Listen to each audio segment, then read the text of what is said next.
कुठल्या वेशी कुठल्या रूपात, कुठल्या देशी कुठल्या वेशी कुठल्या रूपात, देवा तुला शोधू कुठ, अरे शोधू कुठ, देवा तुला शोधू कुठ, अरे शोधू कुठ, देवा तुला शोधू कुठ. 33 कोटी रुपये तुझी, 33 कोटी नामे तुझी, 33 कोटी रुपये तुझी, 33 कोटी नामे तुझी. वरी तू अज्ञात देवा, देवा तुला शोधू कुठ, अरे शोधू कुठ, देवा तुला शोधू कुठ, अरे शोधू कुठ, देवा तुला शोधू कुठ, अरे शोधू कुठ, देवा तुला शोधू कुठ. अरे कोठे असशी तू आकाशी, कुठल्या गावी कोठे वसशी, देशशी तू आकाशी, कुठल्या गावी कोठे वसशी. पुण्या देवळात देवा, देवा तुला शोधू कुठ, अरे शोधू कुठ, देवा तुला शोधू कुठ, अरे शोधू कुठ, देवा तुला शोधू कुठ. ओम नमः शिवाय. ओम नमः शिवाय. ओम नमः शिवाय. माझ्या प्रिय भक्ता, मला कुठेही शोधू नकोस रे. माझी या जगामध्ये अनेक रूपे असली तरी माझी प्रतिमा एकच आहे. अरे, मी प्रत्यक्ष तुमचा सांब देव बोलतोय.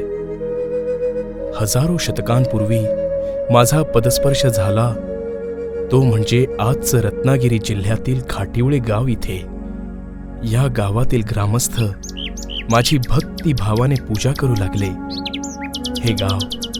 हे गाव म्हणजे डोंगर दऱ्यांचा, गर्द वनराईचा, आकाशात भ्रमण करणाऱ्या पक्ष्यांचा, मधुर किलबिलाट करणाऱ्या राघू मैनेचा, खळखळ वाहणाऱ्या झऱ्यांचा आणि झाडांवर उंच झोके घेणाऱ्या वानर जमातींचा समूह, मधुर किलबिलाट करणारे रंगी बेरंगी पक्षी, थुई थुई करणारे मोर पक्षी, फुलपाखरं आणि मन प्रसन्न करणारी झेंडूची फुलं आणि आपल्या गगनभेदी डरकाळीने आसमंत दणाणून सोडणाऱ्या ढाण्या वाघांचा स्वच्छंद विहार. सर्व काही अतिशय सुंदर आणि विलोभनीय. आज मी या गावातील लोकांवर खूप प्रसन्न आहे. तर पाहूया हे माझ्या गावातील लोक माझ्याबद्दल असणारी श्रद्धा आणि गावाबद्दलची भावना कशी व्यक्त करतात.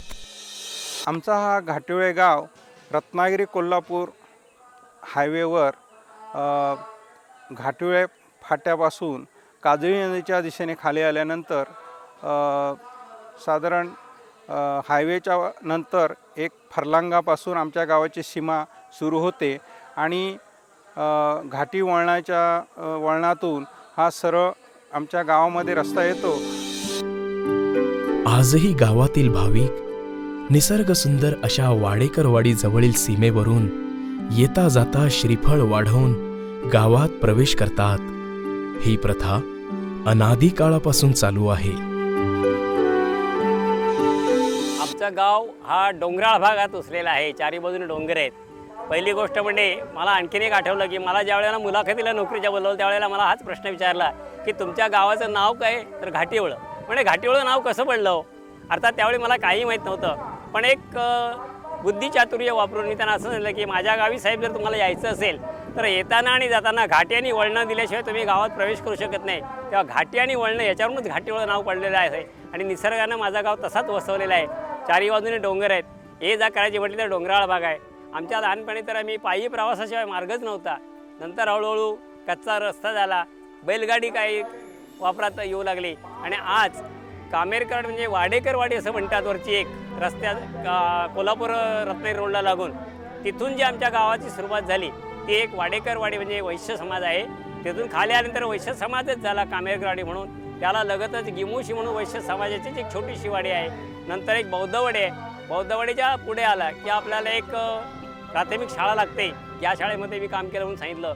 ते या शाळेच्या पाठीमागच्या बाजूला आहे 4-5 घरांची एक भुजबळराव म्हणून वाडी आहे आणि आमची तिथून खाली कदमवाडी कदमवाडीमध्ये सुद्धा काय 4 घरं भुजबळरावांची आहेत. आमचे पूर्वज कुठे ह्या घाटिवळ्या गावात आले नदीकिनारी आणि वसले. ज्या वेळेला आम्ही एकदम लहान होतो त्यावेळेला जाण्यासाठी वाटसुद्धा नव्हती. अशा उंच डोंगरातून आणि एकदम झाडीतून आम्हाला वाकून जावं लागायचं आणि एवढ्या 4 ते 5 किलोमीटर अंतरावरून आम्हाला बाकीचं म्हणजे भाजीपाला आणि रेशन आणावं लागायचं. निसर्ग सौंदर्याची लयलूट करणारा हाच तो बसक्या आंब्याचा परिसर. पूर्वी बाजारातून येणारे जाणारे वाटसरू या आंब्याखाली क्षणभर विश्रांती घेऊन पुढील प्रवासाला निघायचे. हजारो वर्षांपासून वाटसरूंना सुखद सावली देणारा हा बसका आंबा आता वार्धक्याकडे झुकलाय. फांद्या जीर्ण झाल्यात, खोडही पोखरून निघालंय, तरी सुद्धा तो जिद्दीने उभा आहे वाटसरूंच्या सेवेसाठी. आमच्या आजूबाजूला 4 साईडने गाव आहेत. एक इकडे आमच्या आपल्याच ग्रामपंचायतीमध्ये जोडणारी करंजारी म्हणून गाव आहे. एक चोरवणं आहे, नाणीज आहे, सिरमोली आहे, कणगोली आहे, तडवले बी लागतं याच्यामध्ये, कुरचुमची बी बॉर्डर थोडी आहे, दाभोल आहे. हे संपूर्ण ह्या लोकांचं आम्हाला सहकार्य असते. असे कार्यक्रम काय असतो त्याला आम्हाला आजूबाजूचे लोक येऊन आम्हाला सहकार्य करत राहतात. एकूण या गावात 13 वाड्या आहेत आणि त्या 13 वाड्या 500-500 मीटरच्या अंतरावर आहेत. त्याच्यामुळं हा संपूर्ण जो गाव आहे हा 9 किलोमीटरचा गाव आहे संपूर्ण. घाटिवळे गावासाठी बाजारपेठेचं ठिकाण म्हणजे करंजारी, जे रत्नागिरी कोल्हापूर हायवेवर आहे. याच हायवेवरून घाटिवळ्यात प्रवेश करणारा दुसरा मार्ग मुसलमानवाडीत जातो.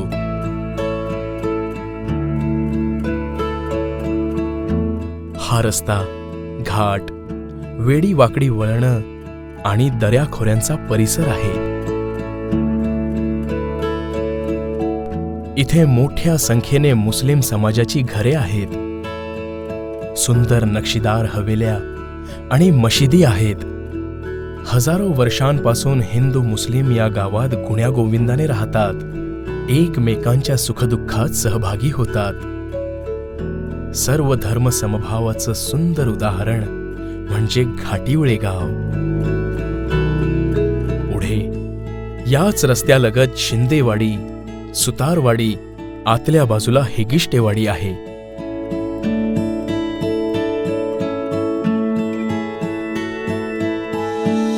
ब्राह्मणवाडी, शिंदेवाडी आणि सुतारवाडी यांच्या वाडीच्या दरम्याने गावामध्ये एक विठ्ठल मंदिर त्या ठिकाणी आहे आणि तिकडच्या त्या परिसरातीलच ते ग्रामस्थ त्याचा उत्सव असा एक श्रावणाच्या दरम्याने एक एक्क्याचा म्हणून एक दिवसाचा म्हणून एक सप्ताह घेतात. विठू माऊली तू माऊली जगाची, विठू माऊली तू माऊली जगाची, माऊलीत मूर्ती विठ्ठलाची.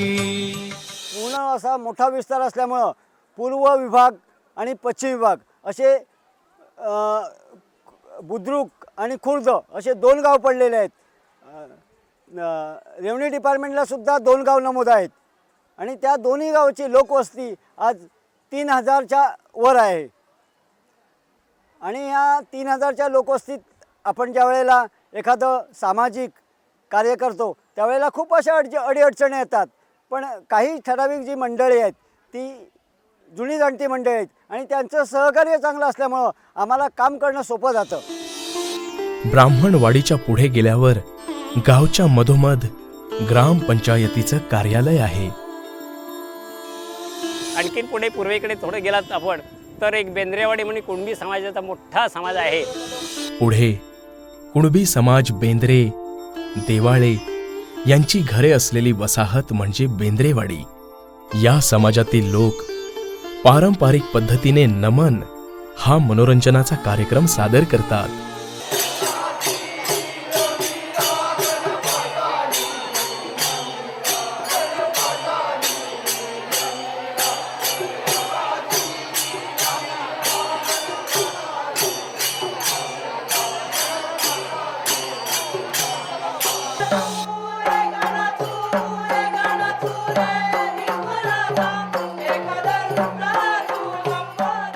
यामध्ये गणेश वंदना, गणगवळण, पुरुष मंडळी ही स्त्रियांची वेशभूषा करून उत्साह वाढवतात.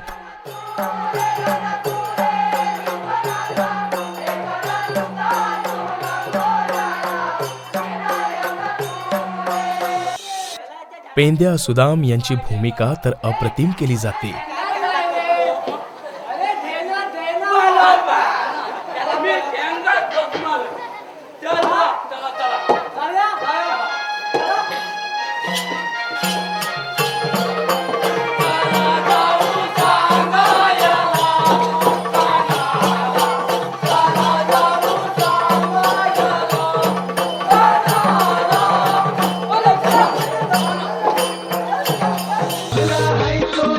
त्याच सोबत शक्तितुरा या लोकनृत्य प्रकारातून समाज प्रबोधन आणि मनोरंजन केलं जातं.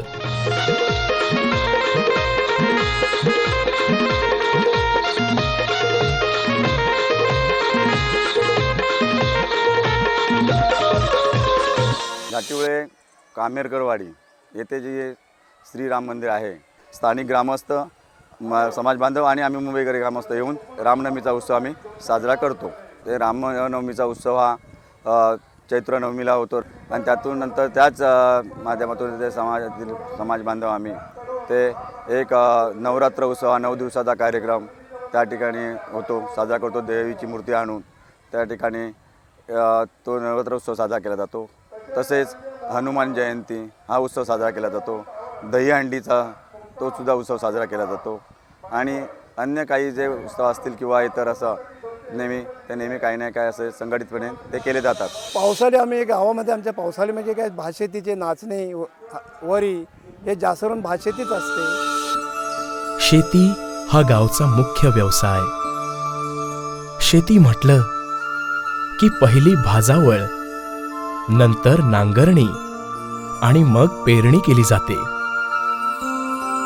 आजही काही मुंबईकर मंडळी पावसाळ्यात मुंबईहून खास शेतीसाठी येतात.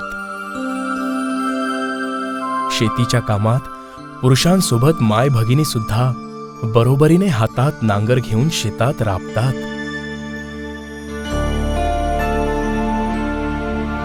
नांगरणी झाल्यानंतर लावणी केली जाते. शेतकरी आपापल्या शेताची देखभाल करतात. काही दिवसांनी त्याचं फळ दिसायला लागतं. म्हणूनच या घाटिवळे गावची समृद्धी आणि वैभव दिवसागणिक वाढत चाललंय.